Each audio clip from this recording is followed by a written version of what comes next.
What is up, Ramley? So in this video, basically it's just a little podcast. It's about a good 10-minute podcast I'm going to be making, but on live time, so you guys can see what I'm doing. So right now, I'm actually checking all my Twitter stuff.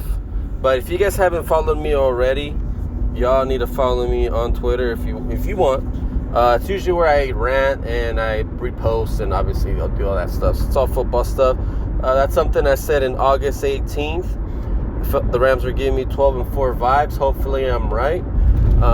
But a lot of the good stuff that I do when I'm not making videos is basically on Twitter.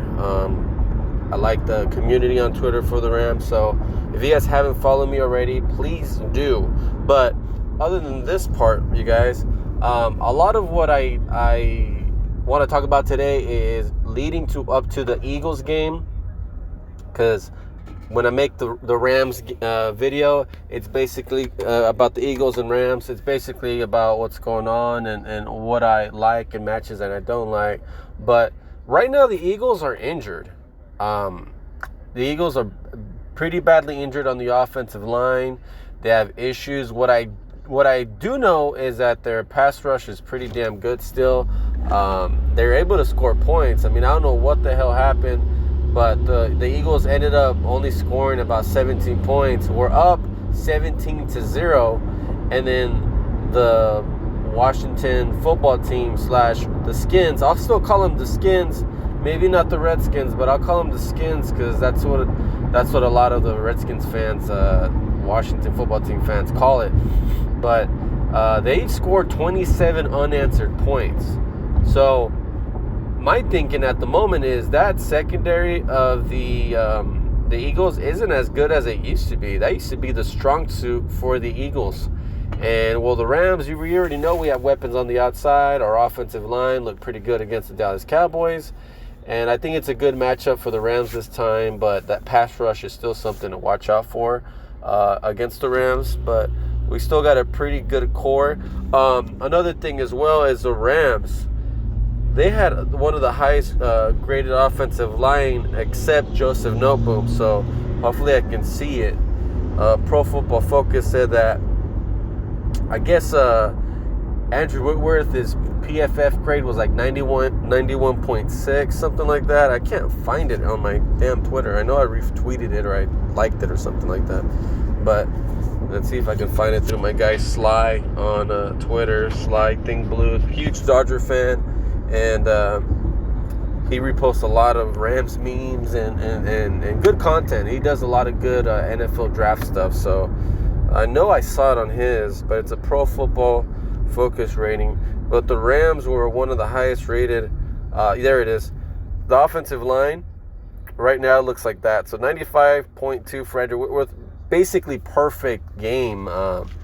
Goff was untouched for the majority of the game, and then in the middle, I guess they got a little tired, but after that, man, it was pretty good. Andrew Whitworth left tackles, 8+ in my book. Andrew Whitworth is going to be the leader for the team for the next 2 to 3 years. Hopefully he stays healthy and everything's good. But guys like Austin Corbett, Austin Blythe, and Rob Havenstein made solid performances this game. The weakest link was Joseph Noteboom, someone that I see as a left tackle, not a left guard at all. For some reason, they still have him there. But I would rather have Austin Blythe, to be honest with you guys. That's Austin Blythe. David Edwards, to be honest with you guys. David Edwards last year came in at right guard. He was like a 69, 65 rated guard. And that's when everyone was all banged up, and we still had Bobby Evans coming in, and we were trying things out with Austin Blythe. Like, David Edwards came in and had a solid performance, like C+ performances. So the Rams don't look that great when it comes to their linebacker core. Like, it was pretty bad and basically laughable how bad their inside linebackers did. I didn't see that Pro Football Focus. I could just tell you by just the eye test alone.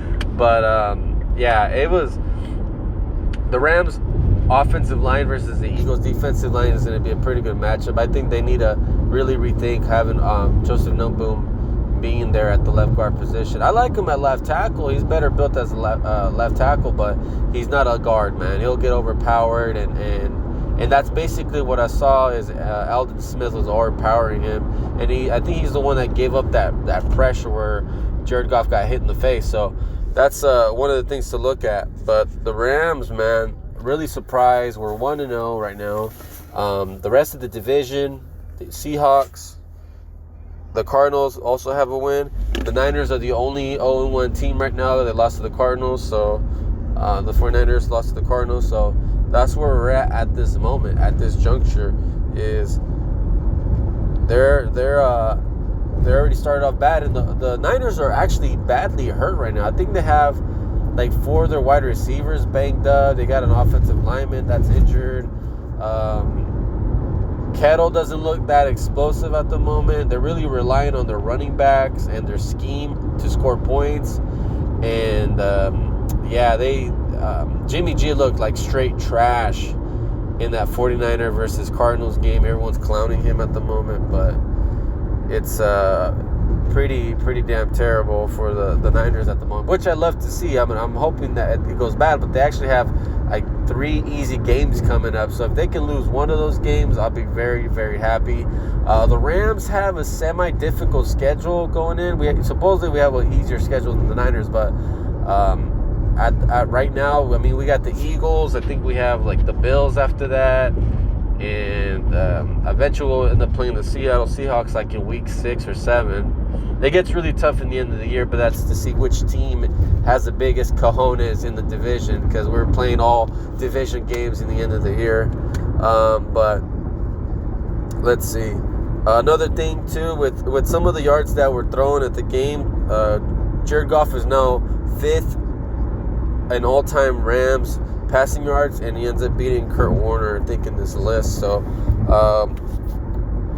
let's see. Kurt Warner got beat, but we already know Kurt Warner's magical 3 seasons with the Rams ended up being cut short, and then that's all that. But he did a lot in the little bit of time he was with the Rams. That's a lot of yards for a guy that was on the team for 3 to 4 years. But Jared Goff has been on the team since 2016, so that's about 4 years right there. So he's already caught up to beat Kurt Warner. Now he's got to beat guys that are very, in my opinion, very underrated, and that was Mark Bulger, who was with the Rams for a while, even though he got them when they were good, but then they ended up sucking. And then Jim Everett's number 1 at the moment. But I think by the time that Goff, in the next 3 seasons, he'll end up taking that spot out of Jim Everett's hands. So but just get used to Jared Goff being the GOAT for the Rams, because as long as they can protect him in the pocket, man, his longevity is wild.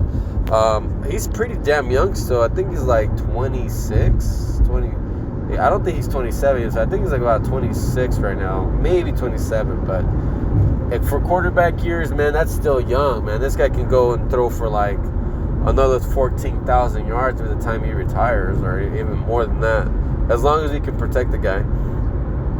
That was a couple other things I want to talk about.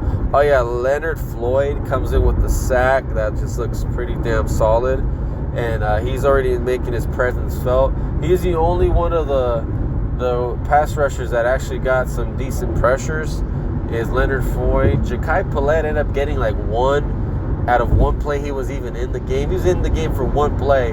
He goes in there to see and he ends up getting a good pressure on Dak Prescott. Let's see. A lot of a lot of Jordan Fuller love. He's a 6th round pick that we got as a safety. If you go on YouTube, you can see he has 20 hours of highlights.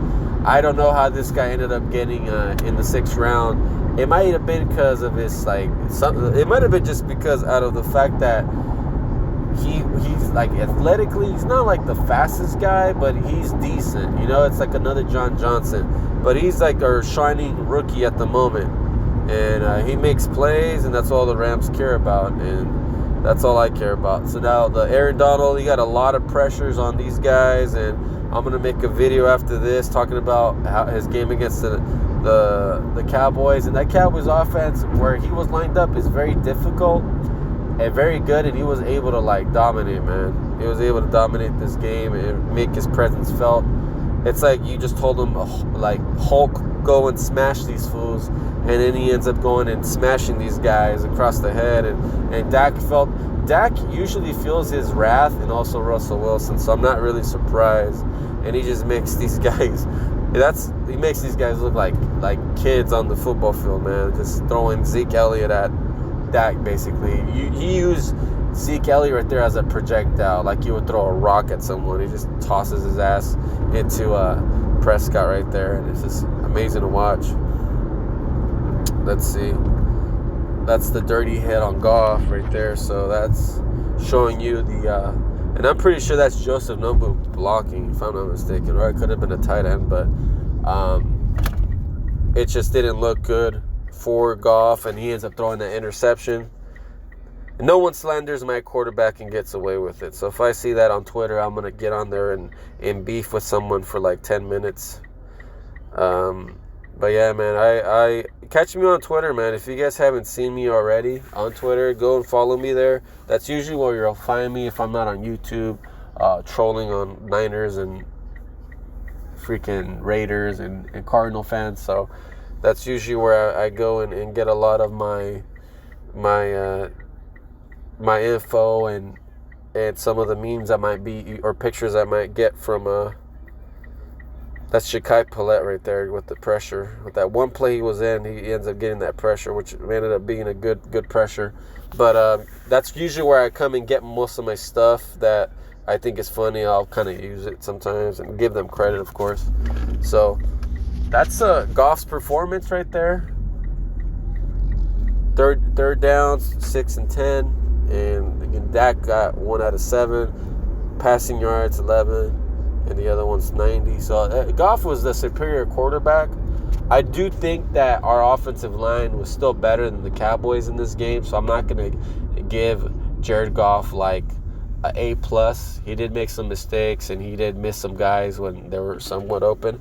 But Dak Prescott, to me, just looked rattled. I mean, when you have Aaron Donald on the other side of the ball and we're throwing shit at you constantly, trying to make you second-guess yourself, that's what I think was the reason why the Cowboys lost the game, because they weren't running the football when it was working, and they would end up forcing throws and trying to utilize because they do have weapons, they do have wide receivers, but I don't think they realize that you need to have time to throw and get those routes open to throw it down the field and get some of these guys open, but they weren't open. He got hit a lot, and he was forced to throw it too fast or throw it away. And the Rams were able to win the line of scrimmage battle, man. That's the difference between this year and last year, was the Rams were able to win the time of possession. Not only that, but also win the line of scrimmage. So the Rams were many a times beating that offensive line of the Cowboys up.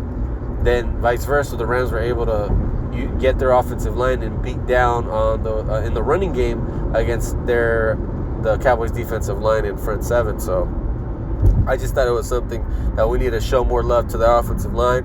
Obviously, there's going to be more highlights of the offensive line this year. Last year was terrible. I was kind of known synonymously to be the guy that made the offensive line highlight videos for the Rams since 2017, when we actually started getting a decent offensive line.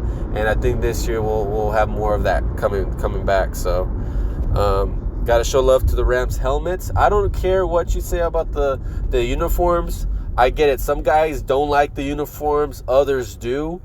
But I actually like the bone uniform. I know some people don't. Some people like the uniforms, but they don't like the pants. They want those yellow sole pants.